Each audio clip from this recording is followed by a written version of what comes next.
Hello my dear students, कैसे हैं आप सब। आई होप आप लोग बहुत अच्छे होंगे और परीक्षा की तैयारी कर रहे होंगे। चलिए, आज हम जो है पुनः आपके लिए लेकर आए हैं क्लास 10 दैट मीन्स कक्षा 10 का चैप्टर नंबर 7, जिसका नाम है निर्देशांक ज्यामिति, उसका पार्ट नंबर 3, जिसमें हम पुनः प्रीवियस ईयर के क्वेश्चंस करेंगे। और यह प्रीवियस ईयर के क्वेश्चन जो आपके होंगे, ये आपके अब तक के बोर्ड के एग्जाम में जो क्वेश्चंस पूछे गए हैं उन क्वेश्चंस में से लिया गया है, और जो कि बहुत ज़्यादा इंपॉर्टेंट क्वेश्चंस है।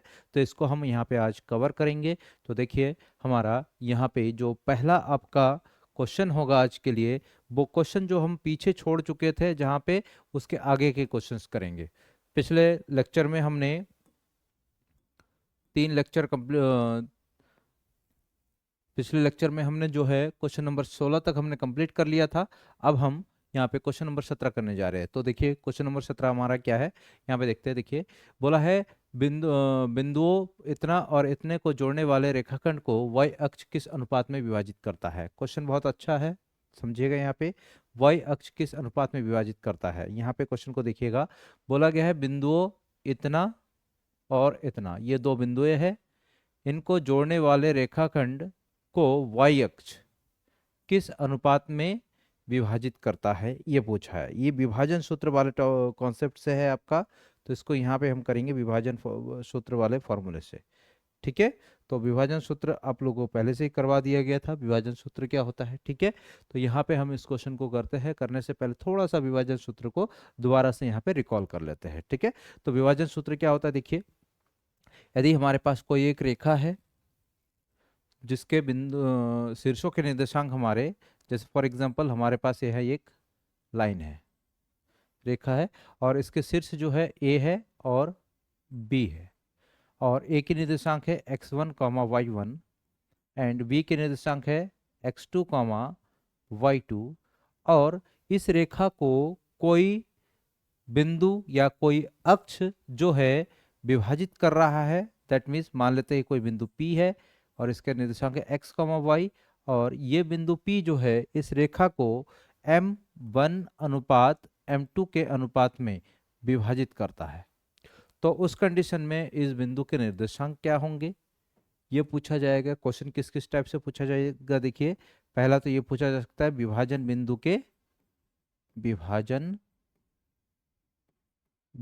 के निर्देशांक, ये क्वेश्चन पूछा जा सकता है। दूसरा ये पूछा जा सकता है कि विभाजन जो हो रहा है उसका अनुपात क्या है। ठीक है।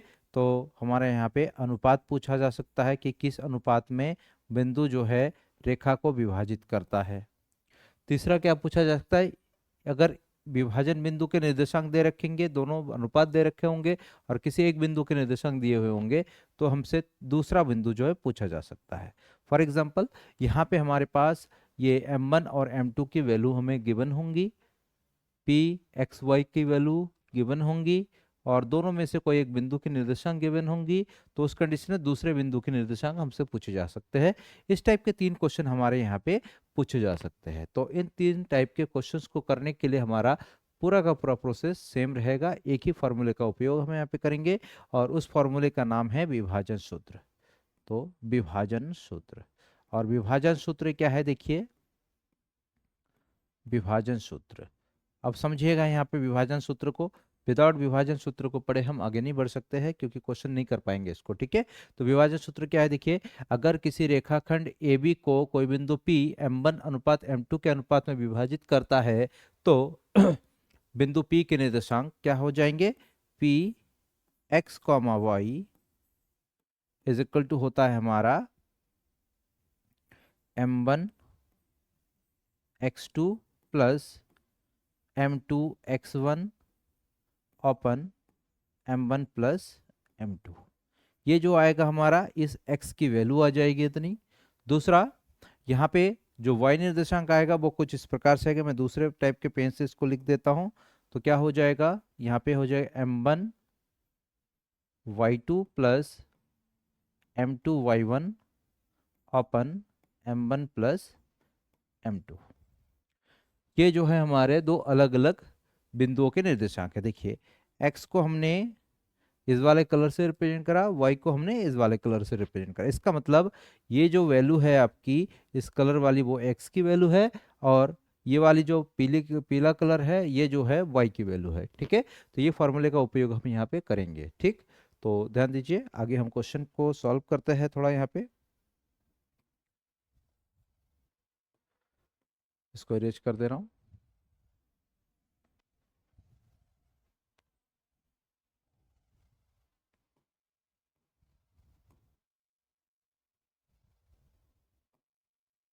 देखिए, क्वेश्चन को सॉल्व करेंगे तो क्वेश्चन को सॉल्व करने के लिए हम यहाँ पे पहले समझ लेते हैं क्या क्या दिया हुआ है। देखिए, बिंदु इतने और इतने को जोड़ने वाले रेखाखंड को y अक्ष किस अनुपात में विभाजित करता है। ठीक है, तो अब यहाँ पे सबसे पहले कंसीडर कर लेते हैं कि क्या क्या दिया हुआ है। तो हम यहाँ पे लिखते हैं माना, सॉल्यूशन लिख लेते हैं पहले, और लिखते हैं माना a x1 कॉमा y1 और b x2 कॉमा y2, और x1 y1 जो है हम इस पहले वाले बिंदु को मान लेते हैं। देखिए, ये इसको मान लेते हैं और भी इसको मान लेते हैं। तो अगर इसको मानेंगे तो ये हमारा आ गया 5 कॉमा माइनस का 6, और दूसरा b है तो b के निर्देशांक हो जाएंगे माइनस का 1 कॉमा माइनस का 4।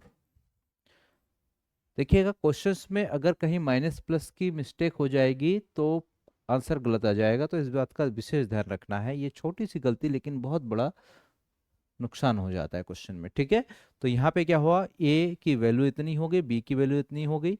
अब रेखाखंड भाई इसको और इसको मिलाने वाली रेखाखंड है। ठीक, इसका हम यहाँ पे समझ लेते हैं कि ये रेखाखंड कुछ इस प्रकार से है, ये बिंदु ये है, ये बिंदु बी है, और कहा गया है कि मिलाने वाले रेखाखंड को वाई अक्ष, ये मान लेते हैं वाई अक्ष है, ये y अक्ष है। तो y अक्ष जो है किस अनुपात में विभाजित करता है। अगर y अक्ष इस रेखा को विभाजित कर रहा है तो y अक्ष जिस बिंदु पर विभाजित करेगा उस बिंदु के निर्देशांक क्या हो जाएंगे। पहली बात, y अक्ष में x का मान 0 होता है, और y अक्ष में y का मान कुछ भी हो सकता है, k मान लेते हैं। ठीक है, ये हम मान लेते हैं। अब हमें यहाँ पे क्या करना है, इस बिंदु के निर्देशांक ज्ञात करने हैं। इस बिंदु के निर्देशांक तो ये पता चल गया, हमें विभाजन किस अनुपात में विभाजित करता है तो वो अनुपात ज्ञात करना है, दैट मीन्स m1 और m2 ज्ञात करना है। ठीक है, तो हमें क्या निकालना है, m1 अनुपात m2 इज इक्वल टू निकालना है। अब जो बिंदु हमारा ये विभाजित कर रहा है y अक्ष, तो उसको यहाँ पे मान लेते हैं। तो क्या कहेंगे भाई, माना y अक्ष रेखाखंड AB को m1 अनुपात m2 में विभाजित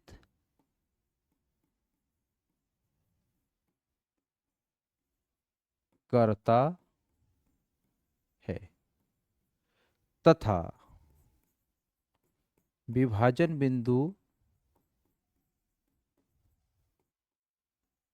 के निर्देशांक कितना हो जाएगा, विभाजन बिंदु के निर्देशांक हो जाएगा, चूंकि y अक्ष रेखाखंड को विभाजित कर रहा है तो यहाँ पे हम मान लेते हैं p0 कॉमा यहाँ पे k मान लेते हैं।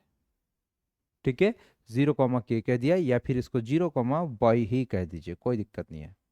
ठीक है, तो इसको हमने क्या कह दिया, 0 कॉमा y। ठीक है, विभाजन तथा विभाजन बिंदु के निर्देशांक, बिंदु ने लिखा यहाँ पे, विभाजन बिंदु के निर्देशांक इतने हैं।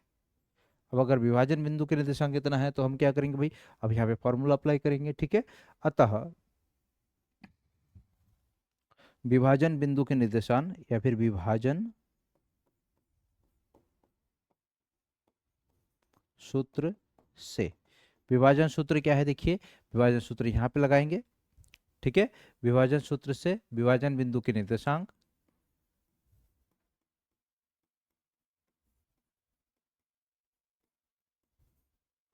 के निर्देशांक कितने हो जाएंगे भाई, x कॉमा वाई या 0 कॉमा वाई। एक्स का मान 0 है, y का मान y है। बराबर कितना हो जाएगा भाई, फॉर्मूला हम लगा देते हैं यहाँ पे। फॉर्मूला हो जाएगा m1 x2 plus m2 x1 अपन m1 प्लस m2। और सिमिलरली यहाँ पे जो दूसरा निर्देशांक होगा वो कुछ इस प्रकार से होगा। क्या होगा, m1 y2 plus m2 y1 अपन m1 प्लस m2, इतना हो जाएगा। ठीक है, इतनी हो गई। अब इसको हम इरेज कर देते हैं यहाँ पे, स्पेस चाहिए हमें। ये बात समझ में आ गई होगी आप लोगों को। अब आगे जो है हमारा क्या हो जाएगा, यहाँ पे देखते हैं। देखिए यहाँ पे x निर्देशांक, इसकी वैल्यू जो है वो ये है, ये पूरा का पूरा पोर्शन, और y की वैल्यू इतनी है।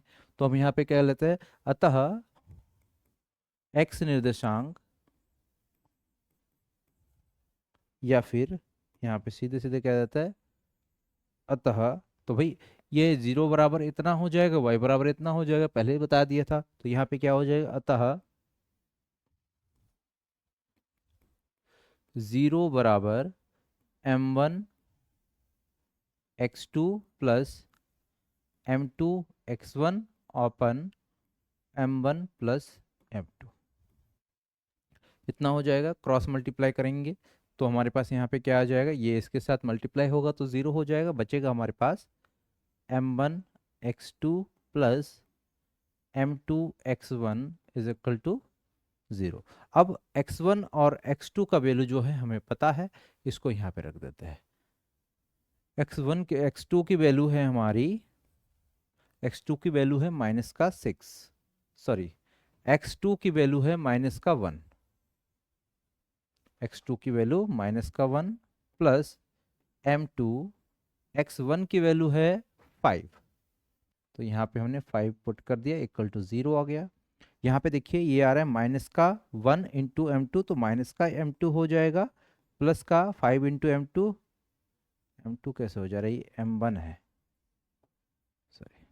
ठीक है, तो यहाँ पे क्या हो जाएगा, m2 इंटू 5, तो 5 m2 हो जाएगा, इक्वल टू 0। हम इस वाले पोर्शन को उधर लेके जाते हैं, m1 को उधर लेके जाते हैं, तो यहाँ पे कुछ इस प्रकार से हो जाएगा, m1 is equal to 5 m2, इतना आ जाएगा। अब देखिए इस m2 को मैं इधर से इधर लेके आऊंगा तो क्या आ जाएगा, m1 अपन m2, और इधर बचा हमारे पास 5, तो 5 को मैं लिख सकता हूँ 5/1। अब यही जो है हमारा अनुपात आ गया, तो हम क्या लिख सकते हैं, अतः y अक्ष, यहाँ पे इसको ये भी लिख सकते हैं m1 ratio m2 is equal to 5 ratio. तो क्या कहें, अतः y अक्ष रेखाखंड को कितने, 5:1 के अनुपात में विभाजित करता है। 5:1 के अनुपात में विभाजित करता है। क्लियर है, ठीक।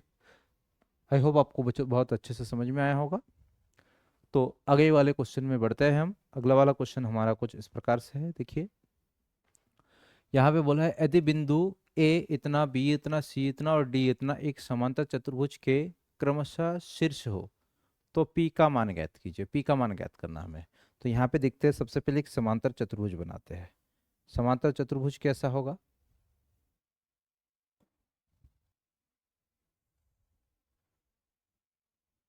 हमने एक समांतर चतुर्भुज बना लिया कुछ इस प्रकार से।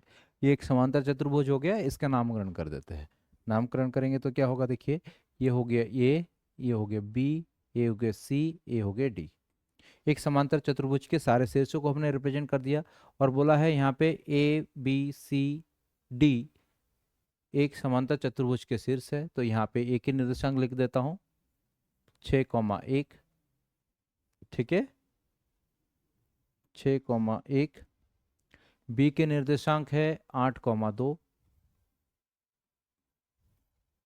सी के निर्देशांक है 9,4। एंड डी के निर्देशांक है p, 3। हमसे क्या पूछा गया भाई? p का मान पूछा गया। शीर्ष हो तो p का मान ज्ञात कीजिए। हमसे p का मान पूछा गया। अब p का मान कैसे निकलेगा ये देखते हैं। ठीक है, अब p का मान कैसे निकलेगा? देखिए, अगर एक समांतर चतुर्भुज है तो उस कंडीशन में क्या होगा? इस वाले भुजा का मिड पॉइंट, दैट मीन्स ये एक विकर्ण है इसका, ये दूसरा विकर्ण है, तो दोनों विकर्ण है, तो दोनों विकर्ण का जो मिड पॉइंट है, मध्य बिंदु है, वो क्या होना चाहिए? दोनों के मध्य बिंदु के निर्देशांक आपके सेम होंगे। दैट मीन्स ये अगर O है तो O के निर्देशांक कितने होंगे? सेम होंगे। ठीक है, तो हम यहाँ पे इसके मध्य बिंदु के निर्देशांक निकाल लेंगे। तो मध्य बिंदु का निर्देशांक जो होगा उसमें से हम क्या निकाल लेंगे भाई? इसका मध्य बिंदु जो होगा और इसका मध्य बिंदु जो होगा दोनों का सेम होगा, तो दोनों को हम बराबर कर देंगे। ठीक है, ये वाला ट्रिक तरीका हम यूज कर सकते हैं यहाँ पे। तो देखिए यहाँ पे क्या है हमारे पास, सॉल्व करते हैं इसको। सॉल्व करेंगे तो क्या हो जाएगा? देखिए, दिया है a 6,1, b 8,2, c 9,4 तथा d p, 3 समांतर चतुर्भुज के शीर्ष है। चतुर्भुज के शीर्ष है। अगर ये चारों बिंदुएं जो है समांतर चतुर्भुज के शीर्ष है तो क्या होंगे भाई? क्या बताया मैंने? तो ये जो AC है इसका मध्य बिंदु और BD का मध्य बिंदु एक ही होगा। ठीक है, अतः अतः या फिर चूंकि समांतर चतुर्भुज समांतर चतुर्भुज के विकर्णों का मध्य बिंदु एक ही होता है, अतः विकर्ण AB का मध्य बिंदु, विकर्ण AC का मध्य बिंदु इज इक्वल टू, मध्य बिंदु के निर्देशांक लिख देता हूं, मध्य बिंदु के निर्देशांक बराबर विकर्ण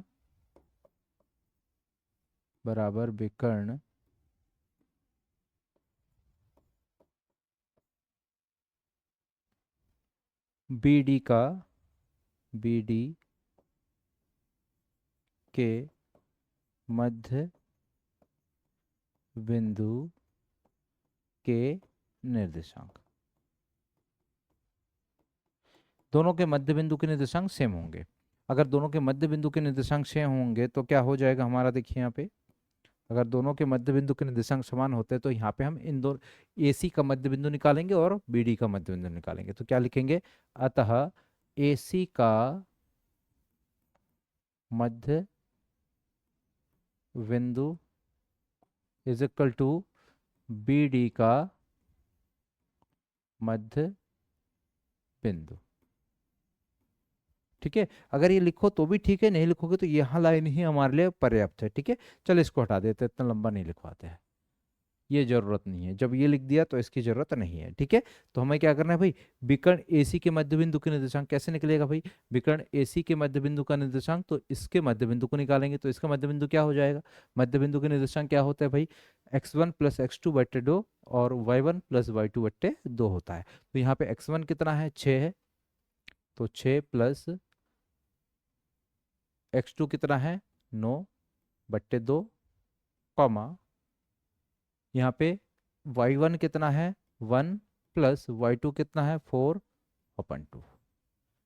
ये जो वैल्यू आई है ये किसके बराबर होगा, बी डी के मध्य बिंदु के बराबर। तो यहाँ पे बी डी का मध्य बिंदु क्या हो जाएगा, x1 प्लस ये x1 8 है, x2 p है, x8 plus p/2 comma y1 plus y2, y1 है 2 प्लस y2 है 3/2, इसके निर्देशांक के बराबर हो जाएंगे। अब देखिए हमें निकालना क्या है, p की वैल्यू निकालनी है, तो इसका x निर्देशांक इसके x निर्देशांक के बराबर है। तो यहाँ पे इसको पहले थोड़ा सा सॉल्व कर लेते हैं। 9 और 6 हो गए 15/2, कॉमा 4 और 1 5/2 इक्वल टू यहाँ पे हो गया 8 प्लस p/2 कॉमा 3 to 5/2, इतना हो गया। अब हमारे पास क्या हो जाएगा भाई, यहाँ पे x का मान सेम है, तो हमारा ये जो आपका है कितना, ये जो आपका है 15/2, ये किसके बराबर हो जाएगा, 8 प्लस पी, 5 नहीं है 8 प्लस p/2 के बराबर हो जाएगा। तो यहाँ पे क्या लिखेंगे, अतः 15/2 is equal to 8 plus p/2 हो जाएगा। 2 से 2 कैंसिल आउट हो गया। अब यहाँ पे बचा p प्लस 8 या 8 plus p is equal to 15। इस 8 को उधर लेके जाएंगे तो p इज इक्वल टू हो जाएगा 15 माइनस 8, तो p इज इक्वल टू आ गया आपका 7। ये हमारा आंसर हो गया। आसान था क्वेश्चन, ठीक है। इस तरह से जितने भी क्वेश्चन हम यहाँ पे करा रहे हैं, देखिए लगभग यूनिक टाइप के क्वेश्चन है, और इन क्वेश्चनों की तैयारी आप लोग करके जाएंगे तो निश्चित रूप से आप पेपर में धमाल मचा देंगे, ठीक है। तो वीडियो को बस 2 बिंदु है, देखिए बिंदुओं इतने और इतने को जोड़ने वाला रेखाखंड।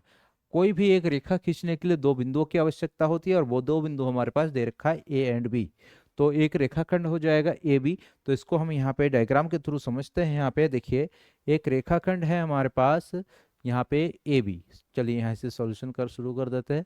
एक रेखाखंड है ए बी, ये कोई एक रेखा है ए बी, और इसके निर्देशांक भी हमें गिवन है। यहाँ पे ए के निर्देशांक है हमारे 2 माइनस का 1, 2 माइनस का 2, और बी के निर्देशांक है हमारे -7, -7, ठीक है।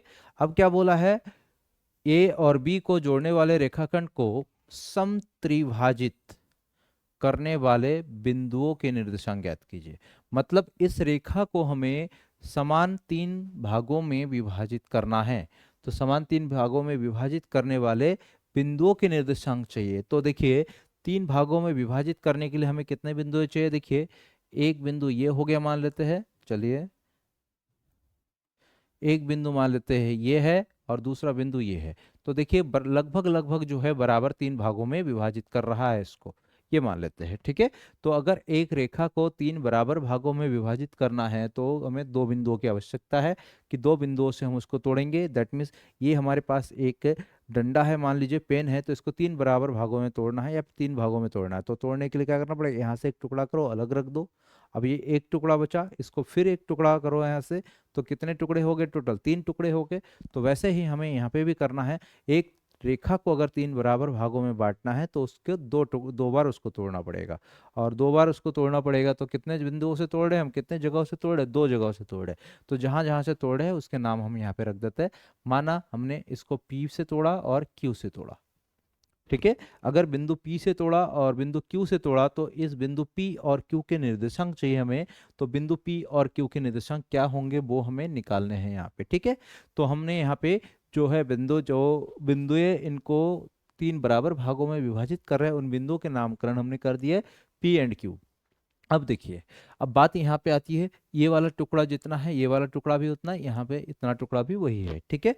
अगर टुकड़े सेम है तो हम यहाँ पे चेक करेंगे, देखेंगे कि अगर मैं P से इस डंडे को या फिर इस रेखा को तोड़ूं तो यहाँ पे एक टुकड़ा आएगा, और इधर कितने टुकड़े मिल रहे हैं, बच रहे हैं देखो 1 दो टुकड़ा बच रहा है, मतलब एक रेखा का एक भाग हमने निकाल दिया तो दो भाग और बचे हैं। तो उस कंडीशन में इस रेखा को यहाँ से यहाँ तक जो ये कितने टुकड़ों में बांट रहा है, एक टुकड़ों में, एक भाग में, और यहाँ से यहाँ तक कितने भाग हो जा रहे, दो भाग हो जा रहे हैं। ठीक है, तो इसका मतलब बिंदु P रेखाखंड AB को 1:2 के अनुपात में विभाजित कर रहा है। क्लियर हो गया? ठीक। अब बात करते हैं कि बिंदु Q जो है वो रेखाखंड AB को कितने भागों में, किस अनुपात में विभाजित कर रहा है। तो देखिए यहाँ पे बिंदु Q के लिए हम यहाँ पे जो है बात कर रहे हैं, तो बिंदु Q ये है, तो देखिए बिंदु Q यहाँ पे हो गया। तो इधर कितने टुकड़े बच रहे हैं भाई, इधर बच रहे हैं हमारे 2 टुकड़े, और इधर कितने भाग है भाई, इधर है हमारा 1 टुकड़े का भाग। दैट मीन्स बिंदु Q रेखाखंड AB को 2:1 के अनुपात में विभाजित कर रहा है। ये बात क्लियर है? ठीक है।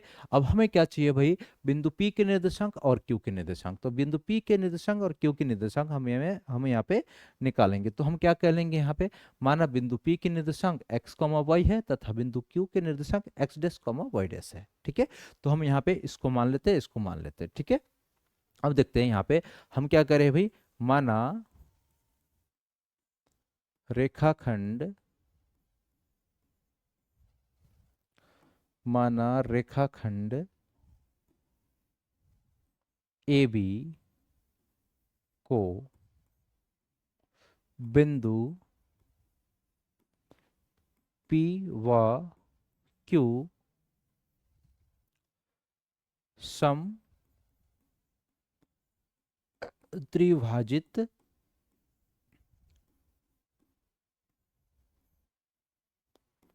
करता है। ठीक हो गया। अब क्या मानेंगे भाई, माना बिंदु P x, y तथा Q, या फिर यहाँ पे एक ही बार में लिख देते हैं, माना बिंदु P x, y रेखाखंड AB को क्या कर रहा है, P क्या कर रहा है, रेखाखंड AB को 1:2 के अनुपात में विभाजित कर रहा है, 1:2। ध्यान रखना जो हम यहाँ पे लिख रहे हैं बहुत ही ज्यादा आवश्यक है, इसको समझना। 1:2 के अनुपात में विभाजित करता है।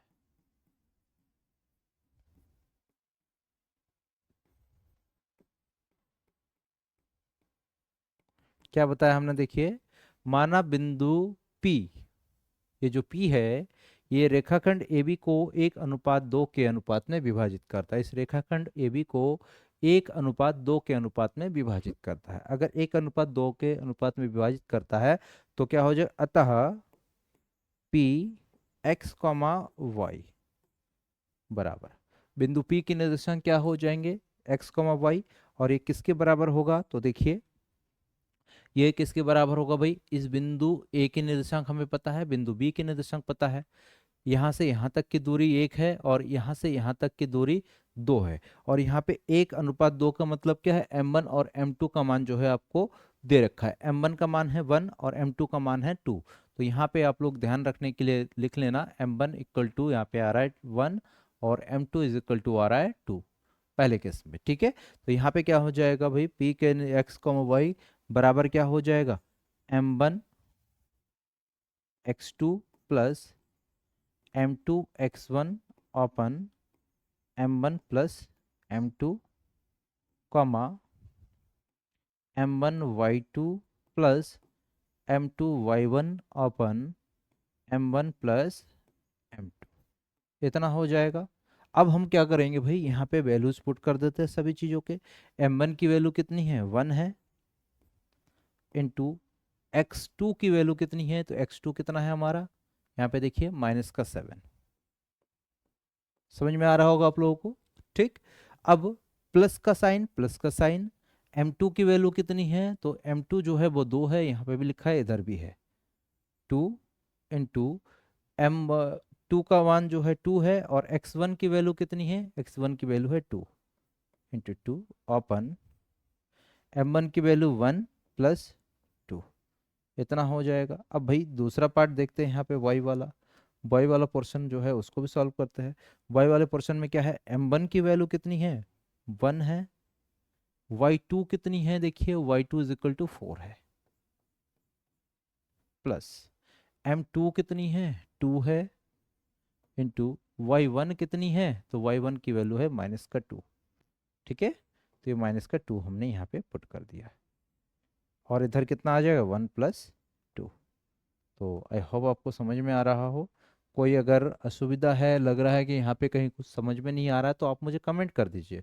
जो भी हम कम समझा पा रहे हैं आपको, उसको हम और सुधारेंगे और बेहतरीन तरीके से आपको समझाने की कोशिश करेंगे। ठीक है, चलिए आगे हम बात करते हैं। यहाँ पे इसको सॉल्व करते हैं राइट हैंड साइड को। तो राइट हैंड साइड को सॉल्व करेंगे तो क्या आएगा, देखिए यहाँ पे आ गया -1 इंटू -7, -7 आ गया, फिर प्लस प्लस 2 2 जा 4 4 ओपन 1 + 2 3 कॉमा, ये वाला पोर्शन 1 गुणा 4 4 हो गया, प्लस प्लस ये माइनस है, प्लस इंटू माइनस माइनस हो जाएगा, तो यहाँ पे माइनस का साइन आ जाएगा, 2 इंटू 2 हो जाएगा 4, तो हमने यहाँ पे 4 लिख दिया, ओपन 3, ये हो गई। अब इसको सॉल्व करते हैं। 7 में से 4 गया तो बचा आपका -3/3, और यहाँ पे 4 में से 4 गया 0/3। अब यहाँ पे वैल्यू आ गई, 3 से 3 कटा तो हमारा -1, 0। तो P(x, y) is equal to कितना आ गया, पहला answer P(x, 0) is equal to आ गया इतना। अर्थात जो पहला बिंदु है वो हमारा निकल चुका है, वो है -1 0। ठीक है, इसका मतलब इस P के निर्देशांक है -1, 0, ये निकल चुका है। अब दूसरा बिंदु चाहिए जो Q है। Q के लिए भी ही बात करेंगे। माना बिंदु Q, यहाँ पे इसको पुनः हम करते हैं और लिखते हैं, माना बिंदु Q रेखाखंड, सॉरी यहाँ पे Q के निर्देशांक भी बता देते हैं, Q के निर्देशांक भी एक ही बार में ले लेते हैं हम। माना बिंदु Q x dash, y dash रेखाखंड AB को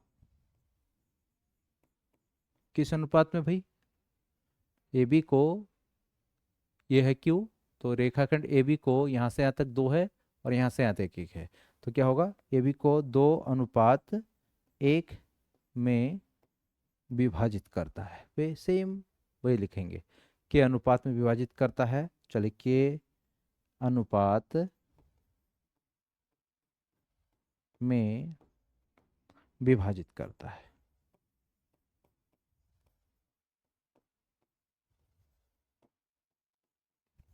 अब भाई m1 कितना हो गया आपका, 2 हो गया अब, और m2 कितना हो गया, 1 हो गया। फॉर्मूले में आप अप्लाई कर दीजिए। क्या है फॉर्मूला, यही है। तो यहाँ पे क्या हो जाएगा, q x dash, y dash is equal to हमारा हो जाएगा m1 x2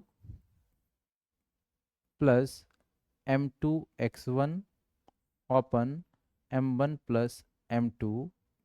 ये एक बिंदु हो गया। और दूसरा बिंदु क्या हो जाएगा हमारा, दूसरा बिंदु हो जाएगा आपका m1 y2 plus m2 y1 open m1 plus m2, ये आ जाएगा। अब सारे वैल्यूज को रखेंगे यहाँ पे, आंसर हमारा आ जाएगा। ठीक है, अब सारे वैल्यूज को रखते हैं, इजीली आंसर आ जाएगा। तो देखते हैं यहाँ पे कैसे करेंगे। ठीक है, यहाँ पे इज इक्वल टू लगाते हैं, यहीं से करते हैं। ये वाली वैल्यू लेफ्ट साइड में है, ये बस इस बात का ध्यान रखिएगा कि ये वाली जो वैल्यू है वो लेफ्ट साइड में रखा हुआ है। ठीक है, यहाँ पे अब क्या हो गया, m1 की वैल्यू कितनी है भाई, देखिए अनुपात तो हमने 2 बताया है, 2:1, तो m1 की वैल्यू है 2 इंटू x2 कितनी है वो देख लेते हैं। x2 जो है आपका -7 है, तो -7। ठीक है, और प्लस हो जाएगा m2 कितनी है 1 इंटू x2 कितनी है, देखिए x2 जो है सॉरी x2 नहीं, x1 कितनी है, 2 है, तो इंटू 2 हो गया, अपन 2 + 1 हो गया। ये हमारा हुआ x पहली वाली वैल्यू। ठीक है, अब जो दूसरी वाली वैल्यू रखेंगे उसमें क्या हो जाएगा, m1 की वैल्यू है 2 इंटू y2 की वैल्यू है हमारी 4 प्लस m1 है आपका 1, सर m2 है 1 इंटू y1 है हमारा -2, तो यहाँ पे -2 रख देते हैं, बट्टे 2 हो गया प्लस 1। अब इसको आगे सॉल्व करते हैं, आगे सॉल्व करेंगे तो क्या आएगा देखिए, आगे सॉल्व करेंगे तो कुछ इस प्रकार से आ जाएगा हमारा। चलिए इसको थोड़ा सा इरेज कर देता हूँ तो कि ताकि हमें यहाँ पे थोड़ा सा स्पेस मिल जाए। ठीक है, ठीक, देखिए क्या हो जाएगा यहाँ पे, हम यहाँ से करना शुरू करते हैं। क्या हो जाएगा यहाँ पे, 2 इंटू -7 कितना हो गया, -14 और +2 ओपन 3 हो गया, कॉमा इसको सॉल्व करेंगे, 4 दूनी 8 और ये हो गया -2 ओपन 3। इसको सॉल्व करते हैं आगे तो क्या आ जाएगा देखिए, इज इक्वल टू हमारा माइनस का हो जाएगा 12/3 और इधर हो गया आपका 4/3, ये हो गया।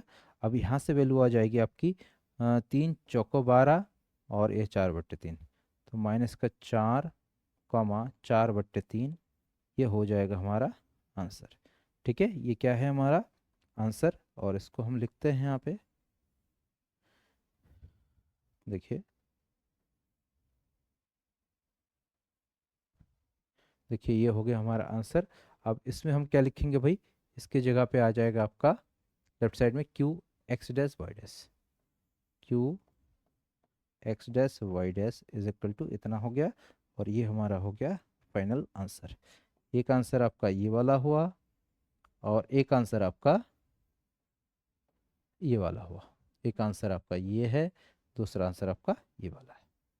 ठीक है, आई होप आपको बहुत अच्छे से समझ में आया होगा। बहुत ही इंपॉर्टेंट क्वेश्चन है, इस बात का ध्यान रखिएगा, very very most important question है, और इस टाइप के क्वेश्चन निश्चित रूप से आपको बोर्ड में आपको मिलेगा ही मिलेगा, 101% गारंटी है कि आपको मिलेगा ही मिलेगा। आप आज मैं बता दे रहा हूँ, और इसको आप देख लीजिएगा कि आपके बोर्ड एग्जाम में ये क्वेश्चन निश्चित रूप से मिलेगा। ठीक है, चलिए अगले क्वेश्चन की ओर बढ़ते हैं। अगला क्वेश्चन क्या है हमारा, देखिए, यदि ए और बी क्रमशः इतना और इतना हो तो बिंदु पी के निर्देशांक ज्ञात कीजिए, ताकि ए पी बराबर 7/3 ए इंटू बी है। तो पी रेखाखंड ए बी पर स्थित है, क्या लिखा है, और पी रेखाखंड ए बी पर स्थित है। चलिए इस क्वेश्चन को समझते हैं, ये भी क्वेश्चन बहुत अच्छा है, इंपॉर्टेंट क्वेश्चन है। देखिए, जो हमारे 4 नंबर और 5 नंबर के क्वेश्चन होते हैं वो बहुत ज़्यादा इजी नहीं होते, उसके लिए हमें दिमाग खपाना पड़ता है, मेहनत करनी पड़ेगी। देखिए, मेहनत नहीं करेंगे तो हमारे आंसर नहीं आएंगे, हम अच्छे मार्क्स गेन नहीं कर पाएंगे, अचीव नहीं कर पाएंगे। उस तक पहुंचने के लिए हमें मेहनत करनी पड़ेगी, और मेहनत करने का जो बहुत ही महत्वपूर्ण समय है वो आपका अभी है। आज जो सोया वो निश्चित रूप से खोया, इस बात का ध्यान रखिएगा। आज जो सोएगा वो बाद में अपना सब कुछ खोएगा, इस बात का ध्यान रखना। तो मेहनत करने का समय है भैया, करने के समय मेहनत नहीं करोगे बाद में कोई फायदा नहीं होगा। जब तवा गर्म होगा तभी आप रोटी उसमें सेक सकते हैं, तवा ठंडा हो जाएगा रोटी नहीं सेक सकते, इस बात का ध्यान रखिएगा। तो आपको अगर रोटी सेकनी है तो तवा गर्म रहते रहते आपको सेकनी पड़ेगी, नहीं तो तवा ठंडा हो जाएगा, रोटी नहीं सेक पाएंगे। उसी प्रकार से अभी एग्ज़ाम का टाइम है, अभी आपके पास बहुत ही ज़्यादा महत्वपूर्ण समय है। इस समय का अगर सदुपयोग अभी नहीं करते हैं तो भविष्य में आप कितना भी पछताए, आपको कोई फायदा नहीं होने वाला है। कल के डेट में आप एक एक नंबर के लिए पछताएंगे। जब आपको लगेगा एक नंबर और होना चाहिए था, किसी का जो है 90% एक नंबर के लिए रुक गया, तो भैया वो वहाँ पे पछताएगी मैंने थोड़ी सी और मेहनत कर ली होती, क्योंकि यह एक नंबर आप कल की डेट में लाखों खर्च कर देंगे फिर भी नहीं प्राप्त कर पाएंगे। तो अगर एक एक नंबर को आप नहीं जोड़ेंगे तो आप अपने परसेंटेज को नहीं बना पाएंगे। इस बात का ध्यान रखिएगा।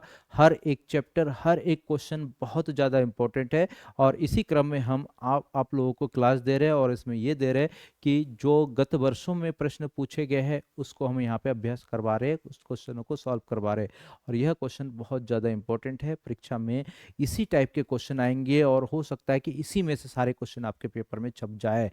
ध्यान रखिएगा इस बात का, नहीं तो बाद में पछताओगे। ठीक है, चलिए अगले क्वेश्चन इसके बारे में बात करते हैं। तो इसका सॉल्यूशन यहाँ पे शुरू करते हैं।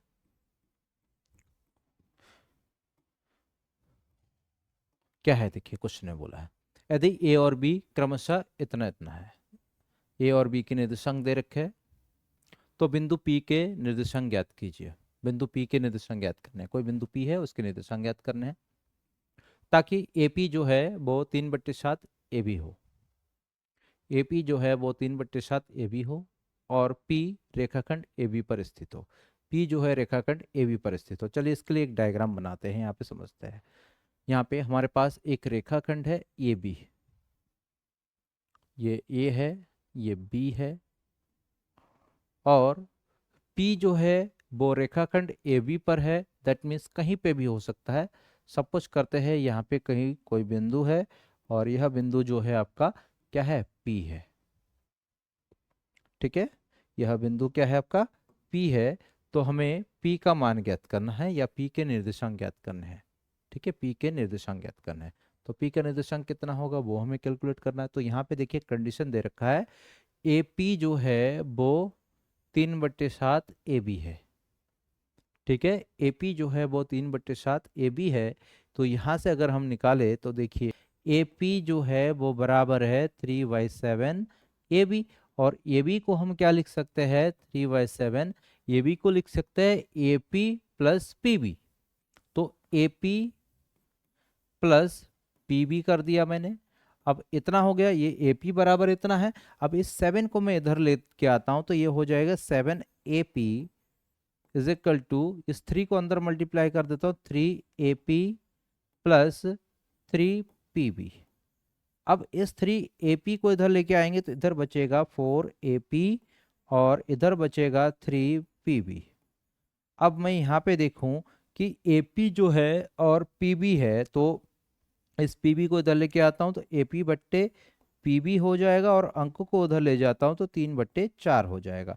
इसका मतलब बिंदु P रेखाखंड AB को किस अनुपात में विभाजित कर रहा है, 3/4 के अनुपात में विभाजित करता है। ये बात हमें क्लियर हो गई। ठीक है, तो अगर रेखाखंड AB P AB को बिंदु P 3/4 में विभाजित करता है तो इसका मतलब हमें बिंदु P के निर्देशांक चाहिए, इजीली निकल जाएगा। तो चलिए इसको बेहतर तरीके से यहाँ पे किस तरह से करेंगे उसको समझते हैं। ए के निर्देशांक को मैंने यहाँ पे लिख दिया, ए का निर्देशांक है -2, -2 और बी के निर्देशांक है 2, -4। अब पी के निर्देशांक क्या होंगे, तो हमने कहा पी के निर्देशांक x, y है। ठीक है, ये हमने कह दिया। तो हम क्या कहेंगे, तो यहां पे लिखेंगे माना बिंदु P x, y रेखाखंड AB को विभाजित करता है, AB को विभाजित करता है। ही बोला है ना, P के निर्देशांक ज्ञात कीजिए, ये और ठीक, बिंदु P के निर्देशांक, तो क्या कहेंगे, AB को विभाजित करता है, AB को विभाजित करता है। ठीक, विभाजित करता है। अब भाई विभाजित करता है और क्या दे रखा है, दिया है या फिर चूंकि AP बराबर हमारा दे रखा है 3/7 AB। और अगर बिंदु P AB को विभाजित करता है तो इसका मतलब यहां से यहां तक होगा AP और यहां से यहां तक होगा PB। अर्थात AB बराबर हो जाएगा आपका कितना, ए बी बराबर हो जाएगा आपका A P plus P B, इतने के बराबर हो जाएगा। अब भाई यहाँ पे इतना कर दिया, इस 7 को मैं लेफ्ट साइड लेके आऊंगा तो यहाँ पे हो जाएगा 7 AP बराबर, यहाँ पे इस 3 को अंदर मल्टीप्लाई करूंगा 3 AP हो जाएगा प्लस 3 PB हो जाएगा। अब ये AP वाले पद को इधर लेके आऊंगा तो ये 7 AP में से ये घट जाएगा तो यहाँ पे बचेगा 4 AP इज इक्वल टू, यहाँ पे बचा 3 PB। अब हमारा काम क्या है, जो चर है दैट मीन्स ए बी और ए पी पी बी, इनको जो है हमें कहाँ लेके आना है, लेफ्ट साइड लेके आना है, और जो संख्या है उन संख्या को राइट साइड में लेके जाना है। तो अगर मैं ये पी बी को लेफ्ट साइड लेके आऊँ और जो संख्या है सभी संख्याओं को राइट साइड लेके जाऊँ तो यहाँ पे कुछ इस प्रकार से आएगा, ए पी, ये वाला पी बी लेफ्ट साइड आएगा तो बट्टे पी बी हो जाएगा इज इक्वल टू, राइट साइड में कितना बचा 3, और ये जो इधर 4 था इसको राइट साइड लेके जाऊंगा तो हमारा हो जाएगा 4। इसका मतलब ए पी बट्टे पी बी बराबर 3/4। तो इसका मतलब क्या हो जाएगा, अतः ए पी अनुपात P B is equal to 3/4। इसका मतलब इधर कितना है हमारा 3 है और इधर कितना है हमारा 4 है, अर्थात 3/4 के अनुपात में विभाजित करता है। तो क्या लिख सकते हैं, अतः बिंदु P x, y रेखाखंड AB को 3/4 के अनुपात में विभाजित करता है।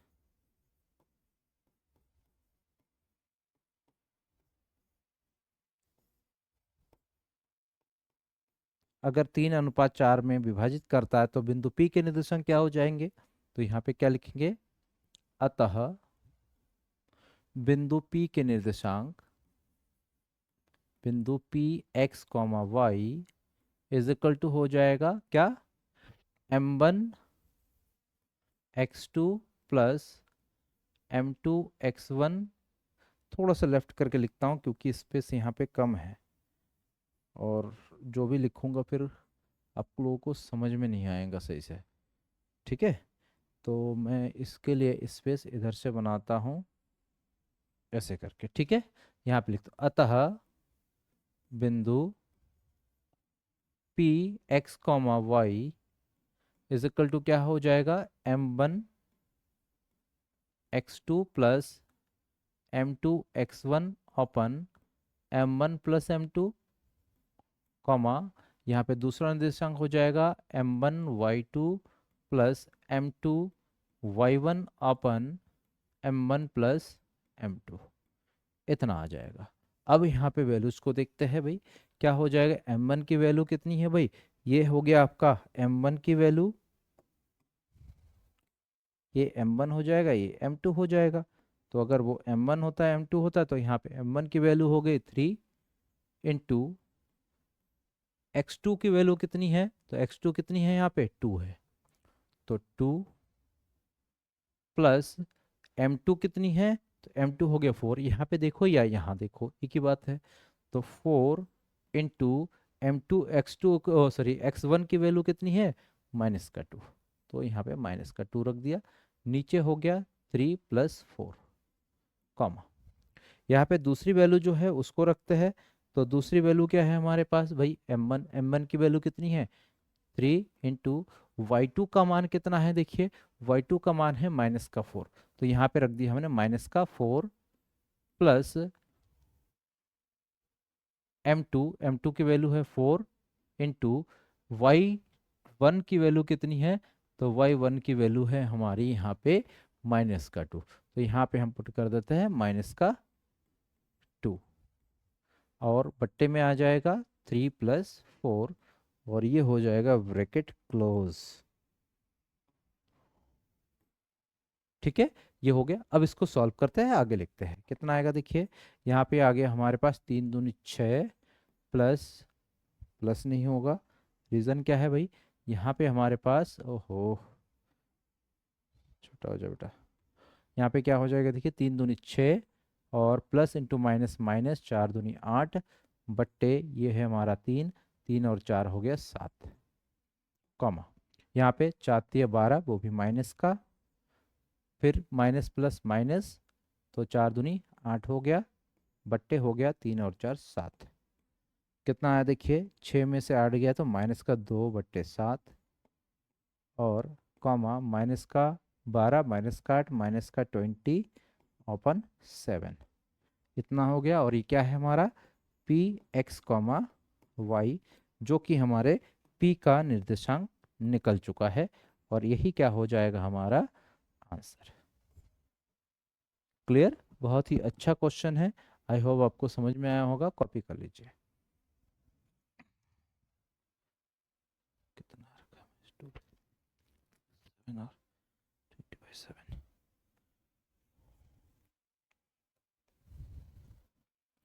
चलिए अगले क्वेश्चन की ओर बढ़ते हैं हम। अगला क्वेश्चन क्या है देखते हैं।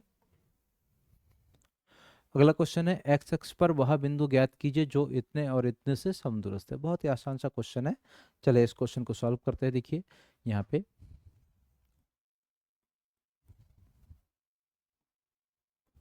क्या बोला है, देखिए एक्स अक्ष पर वह बिंदु ज्ञात कीजिए जो इतने और इतने से समदूरस्थ है। अब यहाँ पे इसको पहले डायग्राम के थ्रू समझते हैं। मान लेते हैं ये एक्स अक्ष है, ये वाई अक्ष है। अब एक्स अक्ष पर कोई बिंदु है, कोई भी बिंदु हो सकता है। फॉर एग्जाम्पल हम यहाँ पे वाई अक्ष को लेते ही नहीं है, क्योंकि वाई अक्ष में कहाँ पे क्या है ये पता नहीं है, ठीक है। तो हम एक्स अक्ष ले लेते हैं, ये एक्स अक्ष है कोई, और एक्स अक्ष पे कोई बिंदु है। एक्स अक्ष पर वह बिंदु ज्ञात कीजिए जो इतने इतने से समदूरस्थ है। तो एक्स अक्ष पर अगर कोई बिंदु होगा तो उसके निर्देशांक क्या हो जाएंगे, एक्स कॉमा 0, क्योंकि एक्स अक्ष में वाई का मान क्या होता है, 0 होता है। तो एक्स अक्ष पर बिंदु जो होगा वो एक्स कॉमा 0 हो जाएगा, कहीं पे भी हो। दूसरी बात, किससे समदूरस्थ है, इस वाले बिंदु और इस वाले बिंदु से समदूरस्थ, मतलब समान दूरी पर है। फॉर एग्जाम्पल एक बिंदु आपका यहाँ पे है, और ये जो हो गया हमारा एक बिंदु जिसके निर्देशांक हमने बता दिया कितना, 2, -5 है, कहीं पे भी हो सकता है, ठीक है, ऐसा इशू नहीं है कि यहीं पे होना है। और दूसरा बिंदु जो है वो यहाँ पे है, इसके निर्देशांक है -2, 9, और ये वाला बिंदु इससे जितनी दूरी पर है ये वाला बिंदु भी से उतनी ही दूरी पर है, दैट मीन्स ये वाली दूरी इस दूरी के बराबर है, ठीक है। अब इन बिंदुओं को हम मान लेते हैं, माना यह बिंदु क्या है, P है, और ये वाला बिंदु A है, और ये वाला बिंदु B है। इसका मतलब AP जो है वो BP के बराबर होगा, यह बात क्लियर है, ठीक है। तो यहाँ पे हम कहते हैं, तो क्या कहेंगे, देखिए माना बिंदु P, निर्देशांक बताते हैं x कॉमा, या फिर माना x अक्ष पर स्थित बिंदु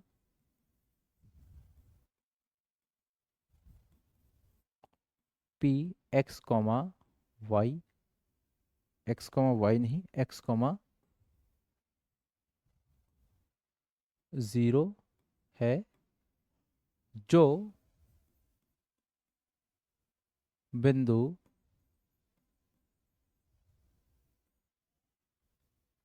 A 2, -5 तथा B -2, 9 से क्या है, सम दूरस्थ है, ये बता दे। अर्थात क्या हो जाएगा, AP जो है वो BP के बराबर होगा, अर्थात AP is equal to BP हो जाएगा। अब AP कितनी होंगी भाई, देखो यहाँ पे AP निकालना है, तो AP क्या हो जाएगा, ये वाला हो जाएगा AP। AP निकालने के लिए क्या हो जाएगा, 2, तो यहाँ पे क्या होता है आपका स्क्वायर रूट होता है, दैट मीन्स अंडर होता है।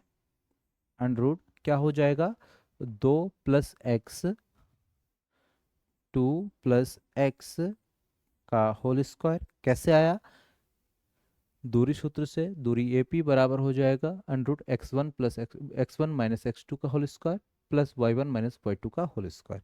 यहाँ पे आप x2 - x1 का होल स्क्वायर भी कर सकते थे, प्लस y2 माइनस y1 का होल स्क्वायर भी कर सकते थे, और प्लस y1 माइनस y2, तो यहाँ पे आ गया माइनस का 5 माइनस 0 का होल स्क्वायर, और ये इज इक्वल टू हो जाएगा अंडर किसके, दूसरे वाले के, बीपी क्या होगा, ये वाला और ये वाला, तो भाई x1 हो गया माइनस का 2, तो माइनस का 2 माइनस x2 हो गया x का whole square plus y1 minus y2, और y1 है 9 माइनस 0 का होल स्क्वायर हो गया। अब इन दो, इसके दोनों तरफ हम वर्क कर देंगे तो क्या हो जाएगा भाई, दोनों और वर्क करने पर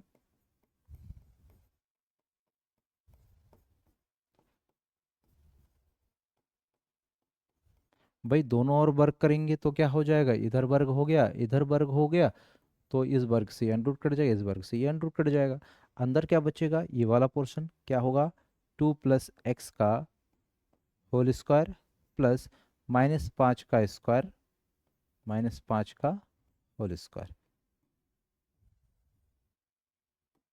-5 का होल स्क्वायर, और राइट साइड में क्या बचा देखिए, यहाँ पे -2 माइनस एक्स का होल स्क्वायर प्लस 9 का स्क्वायर।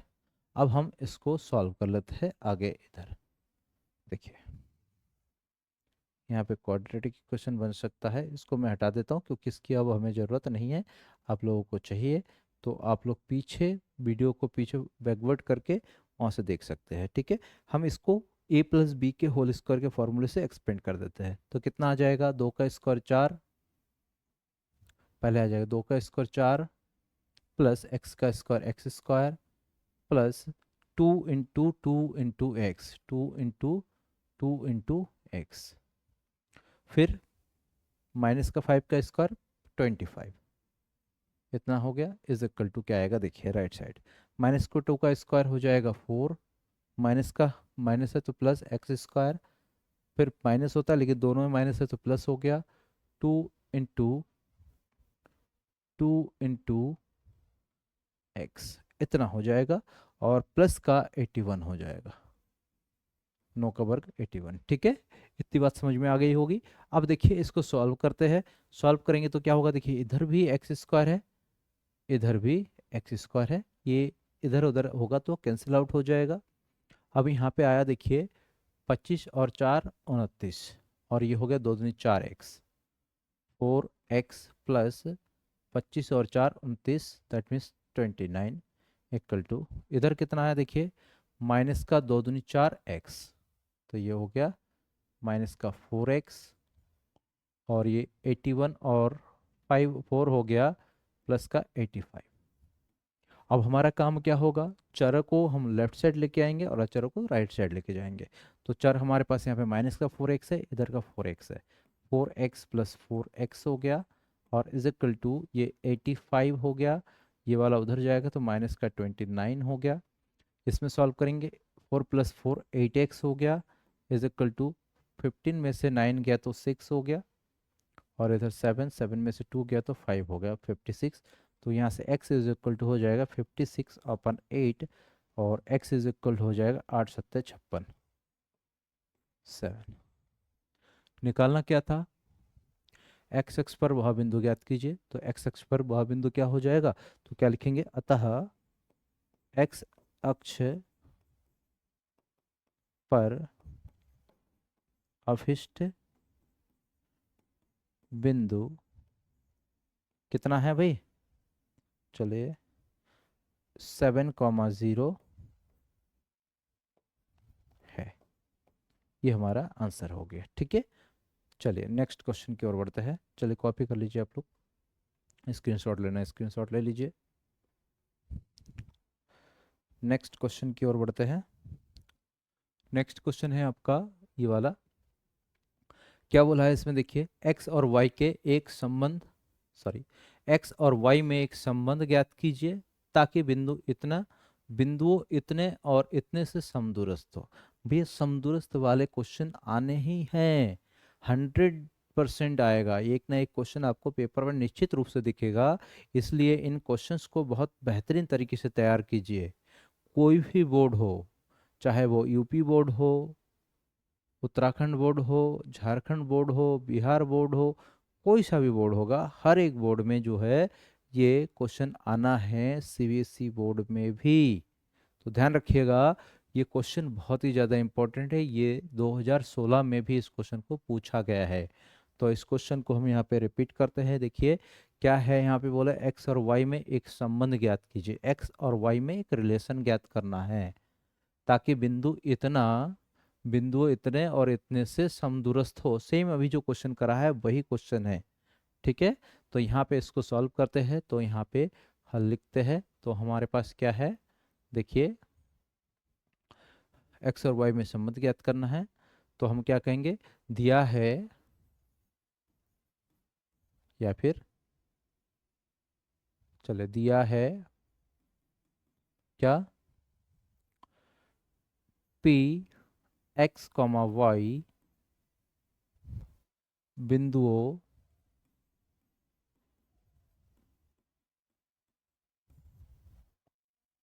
ए, इसको ये मान लिया हमने 7,1 तथा बी 3,5 से समदूरस्थ है। अगर समदूरस्थ है तो उस कंडीशन में फिर से वही वाला फॉर्मूला लग जाएगा। अतः जो अभी अभी हमने करा है वही चीज, क्या बोला है, एक बिंदु ए है, एक बिंदु बी है, ये ए हो गया, ये बी हो गया, और एक कोई बिंदु पी है, इसके निर्देशांक है एक्स कॉमा वाई, इससे क्या है, समान दूरी पर है, ये दोनों दूरियां क्या है, समान है। तो क्या हो जाएगा, ए पी जो है वो बी पी के बराबर हो जाएगा, ठीक है। अतः ए पी बराबर बीपी हो जाएगा। अब एपी कैसे निकलेगा भाई, देखो एपी के निर्देशांक यहाँ पे आप करना चाहो तो लिख लो, क्या है, ए के निर्देशांक है हमारे 7,1 एंड बी के निर्देशांक है 3,5। तो एपी बराबर क्या हो जाएगा, एपी बराबर हो जाएगा हमारा, चलिए एपी स्क्वायर कर लेते हैं, क्योंकि स्क्वायर करेंगे तो अंडर रूट हट जाएगा, तो यहाँ पे एपी स्क्वायर कर लेते हैं, क्योंकि एपी बराबर होता है अंडर रूट, फॉर्मूला होता, तो एपी स्क्वायर करेंगे तो अंडर रूट हट जाएगा, ठीक है। तो एपी स्क्वायर करा तो क्या हो जाएगा, 7 - x का होल स्क्वायर हो जाएगा, पहला x1 - x2। चलिए अगर नहीं समझ में आ रहा है तो इसको डिटेल में करवाते हैं, देखिए हटा देते हैं इसको। एपी का स्क्वायर क्या हो जाएगा, देखिए यहाँ पे हो जाएगा x1 - x2 का whole square plus y1 - y2 का whole square is equal to, क्या हो जाएगा, फिर से x1 - x2 का whole square plus y1 - y2 का होल स्क्वायर, ठीक है। हम यहाँ पे एपी के लिए x1 y1 मान रहे हैं, वो क्या समझ लेना, एपी के लिए x1 y1 ये है, और इसके लिए x2 इस एपी के लिए x2 y2 ये वाला है। वही बीपी के लिए अगर बात करें तो x1 y1 ये है और x2 y2 ये है। क्लियर, ये बात ध्यान रखना, कंफ्यूज मत होना कि सर इधर भी x1 y1 लिख दिया, उधर भी x1 y1 लिख दिया, इधर भी x1 y1 y2 लिख दिया, उधर भी y1 y2 लिख दिया, तो फिर बिंदु तो एक हो गई, नहीं बिल्कुल नहीं। यहाँ पे हम एपी के लिए बात कर रहे हैं, डायग्राम आपके सामने मेंशन है, ठीक है। यहाँ पे बीपी के लिए बात कर रहे हैं, डायग्राम आपके सामने है, ठीक है। तो एपी के लिए x1 y1 जो है ये हो गया, x2 y2 ये हो गया, बीपी के लिए x1 y1 ये वाला हो गया, और x2 y2 ये वाला हो गया, ठीक है। तो यहाँ पे x1 की वैल्यू रखिए, x1 की वैल्यू है 7 - x का होल स्क्वायर, क्योंकि x2 जो है वो आपका x है, प्लस y1 जो है आपका 1 -y2 है y का whole square is equal to, यहाँ पे x1 जो है वो है 3 - x का होल स्क्वायर प्लस y1 है 5 y का होल स्क्वायर। आई होप आप समझ पा रहे होंगे, ठीक है। अगर इसमें भी कोई असुविधा हो रही है तो आप मुझे कमेंट कर दीजिएगा, मैं उसका समाधान कर दूंगा, ठीक है। तो यहाँ पे क्या हो जाएगा भाई, इसका होल स्क्वायर से खोलिए, इसको एक्सपेंड करिए, तो क्या आ जाएगा, 7 का square plus x square minus 2 × 7 × x, इतना आ जाएगा, प्लस इसका करेंगे तो 1 का square plus y square minus 2 × 1 × y, इतना हो जाएगा। इज इक्वल टू, इसको एक्सपेंड करेंगे तो 3 का स्क्वायर हो जाएगा प्लस एक्स स्क्वायर हो जाएगा माइनस का 2 × 3 × x हो जाएगा। फिर प्लस इसको करते हैं, क्या हो जाएगा 5 का square plus y square minus 2 × 5 × y, इतना हो जाएगा। अब इसको सॉल्व करते हैं लेफ्ट हैंड साइड में। लेफ्ट हैंड साइड में क्या हो जाएगा देखिए, यहाँ पे समझिएगा, यहाँ पे ये वाला एक्स स्क्वायर इस वाले एक्स स्क्वायर से कैंसिल हो जाएगा, वाई स्क्वायर से कैंसिल हो जाएगा। हालांकि ये काटना नहीं है, आपको ये समझाने के लिए कर रहा हूँ। अब यहाँ पे 7 का स्क्वायर हो जाएगा 49 माइनस 7 दूनी 14 एक्स, यहाँ पे प्लस का 1 माइनस का 2y, और इधर हो जाएगा आपका 3 3 जा 9, यहाँ पे माइनस का 3 दूनी 6x प्लस का 25 और माइनस का 10y हो गया। ठीक है, अब क्या करेंगे, जितने भी चर है उन सबको लेफ्ट हैंड साइड में लेके जाते हैं, क्योंकि हमें इसमें संबंध पूछा है, तो सारे वैल्यूज को लेफ्ट हैंड साइड लेके जाओ, या फिर केवल चर चर को लेफ्ट साइड लेके जाओ और चर को राइट साइड लेके आओ। तो क्या हो जाएगा, चरों को अगर लेफ्ट साइड लाएंगे तो देखिए यहाँ पे आ गया आपका माइनस का 14x। ठीक है, अब इधर से x वाला लेके आ रहे हैं, माइनस का 6x को इधर लेके आ रहे हैं, तो इसके पास आ जाएगा 6x हो गया। अब y वाले पद की बात कर रहे हैं, माइनस का 2y, और इधर से y वाला पद इधर लेके आएंगे तो प्लस का 10y हो जाएगा इज इक्वल टू, अब इधर क्या बचा था देखिए 9 + 25, 9 + 25 कितना हो गया, 9 + 25 हो गया 34, कितना हो गया 34। अब इधर जो हमारे पास अचर पद थे वो था 49 और 1, तो 50, 50 उधर गया तो माइनस का 50 हो गया। क्लियर, माइनस का 50। अब इधर सॉल्व करते हैं, माइनस का 14 में से 6 गया तो बचा आपका माइनस का 8, और माइनस का 2 और प्लस का 10 हो गया माइनस का 8, इधर x है इधर y है, इज इक्वल टू, इन दोनों को घटाएंगे तो कितना आएगा, 50 में से 34 गया तो माइनस का 16। अब समझना, इसके दोनों में माइनस का 8 कॉमन है, तो यहाँ से दोनों में से माइनस का 8 हम कॉमन ले लेते हैं, तो यहाँ पे x + y बचेगा और इज इक्वल टू माइनस का 16 है। अब इसको मैं इरेज कर दे रहा हूँ। ठीक है, इसको इरेज कर रहा हूँ मैं। ठीक है, अब इतना हो गया। अब देखिए इसको सॉल्व करेंगे, माइनस के 8 को उधर लेके जाएंगे तो माइनस के 8 से 16 कटेगा तो माइनस से माइनस कट जाएगा तो 2 बचेगा, तो x + y is equal to 2। ये आ गया हमारा रिलेशन। अतः यही x व y में क्या है, अभिष्ट संबंध है, अभिष्ट संबंध है, इस बात का ध्यान रखिएगा। ठीक है, ये हमारा हो गया ये क्लियर। आगे बात करते हैं नेक्स्ट क्वेश्चन की।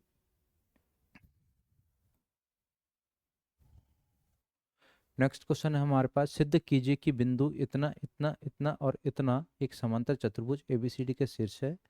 क्या यह चतुर्भुज एक आयत भी है, ये चेक करना है। तो हमारे पास यहाँ पे समांतर चतुर्भुज बोला है, तो सबसे पहले हम एक समांतर चतुर्भुज यहाँ पे बना के देखते हैं। चलिए यहाँ पे पहले मैं लिख देता हूँ हल। हल में हम डायग्राम भी बना के देखते हैं। ठीक है, हल में हम डायग्राम बनाते हैं। डायग्राम में क्या बनाएंगे, समांतर चतुर्भुज। तो यहाँ पे हम समांतर चतुर्भुज बनाना शुरू करते हैं। देखिए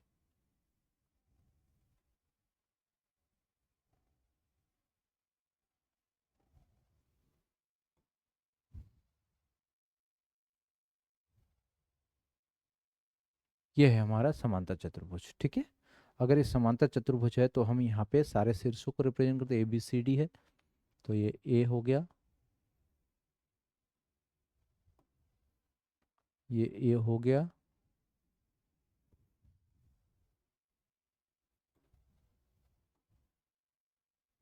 A B C and D, और इनके निर्देशांकों को मैं यहाँ पे लिख दे रहा हूँ। A के निर्देशांक कितने हैं, -1, 0, -1, 0। B के निर्देशांक कितने हैं, 3, 1, 3,1, सी के निर्देशांक 2,2, 2,2 और डी के निर्देशांक है -2,1, -2,1।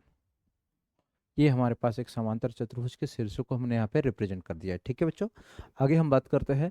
क्या बोला है, एक समांतर चतुर्भुज एबीसीडी के शीर्ष है। क्या यह चतुर्भुज एक आयत भी है? अगर आयत होगा तो उस कंडीशन में क्या होना चाहिए भाई, दोनों विकर्ण बराबर होने चाहिए। तो हम क्या निकालेंगे यहाँ पे, दोनों विकर्णों की लंबाइयाँ ज्ञात करेंगे। अगर दोनों विकर्णों की लंबाइयाँ समान होंगी तो भैया हम क्या कहेंगे कि हाँ यहाँ एक आयत है। ठीक है, तो चूंकि यह एक समांतर चतुर्भुज बता रखा है, इसका मतलब आमने सामने की भुजाएं प्रॉपर बराबर होंगी। ठीक है, तो हम यहाँ पे केवल विकर्ण की बात करेंगे। ठीक है, तो क्या कहेंगे हम यहाँ पे, चूंकि ए बी सी डी एक समांतर चतुर्भुज है। अगर समांतर चतुर्भुज है तो ए बी जो है वो हो जाएगा ए बी सी डी के बराबर होगा, तथा ए सी ए डी बी सी के बराबर होगा। ये तो निश्चित है। ठीक है तो इतना होगा। क्लियर। अब समांतर चतुर्भुज का आयत होने के लिए क्या प्रतिबंध है, यदि ए बी सी डी या फिर यदि समांतर चतुर्भुज, यदि समांतर चतुर्भुज ए बी सी डी एक आयत हो, या फिर यदि समांतर चतुर्भुज ए बी सी डी या फिर समांतर चतुर्भुज ए बी सी डी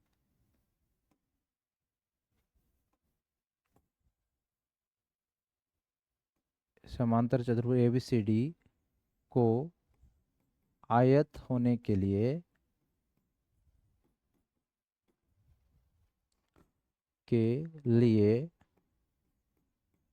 विकर्ण ए सी व बी डी बराबर होने चाहिए। अगर ये दोनों बराबर होंगे तो भी हमारा ये समांतर चतुर्भुज क्या हो जाएंगे, आपका एक आयत हो जाएगा। अतः दूरी या फिर अतः विकर्ण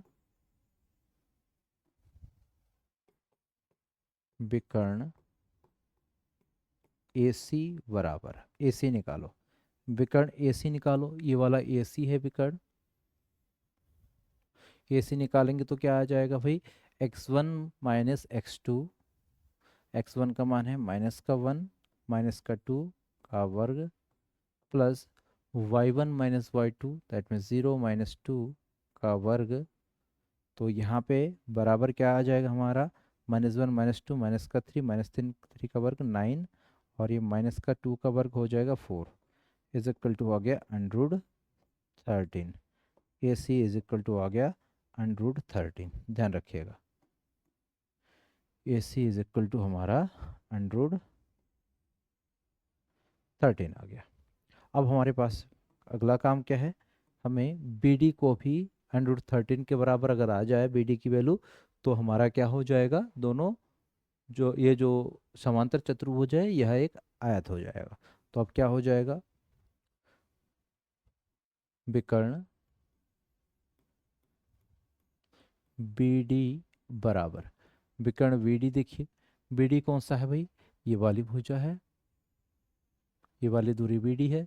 तो बी डी के लिए क्या हो जाएगा, ये हो जाएगा x1 x2 y1 y2। तो क्या आ जाएगा, x1 माइनस x2, तो 3 माइनस का 2 का वर्ग, plus y1 minus y2 that means 1 -1 का वर्ग, बराबर कितना आ जाएगा, देखिए यहाँ पे 3 माइनस माइनस प्लस 2 का वर्ग प्लस 0 का वर्ग बराबर कितना आ जाएगा अंडर रूट 3 2 5, 5 का वर्ग,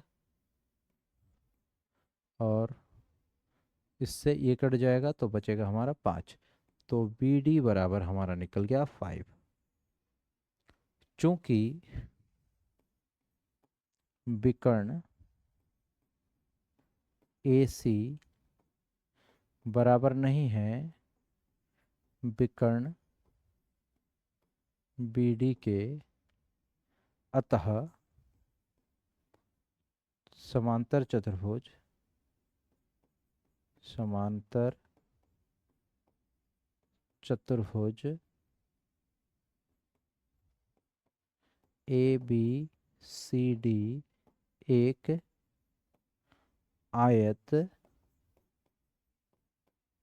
नहीं है। ये हो जाएगा इसका आंसर। क्लियर है बच्चों? चलिए कॉपी कर लीजिए इसको थोड़ा।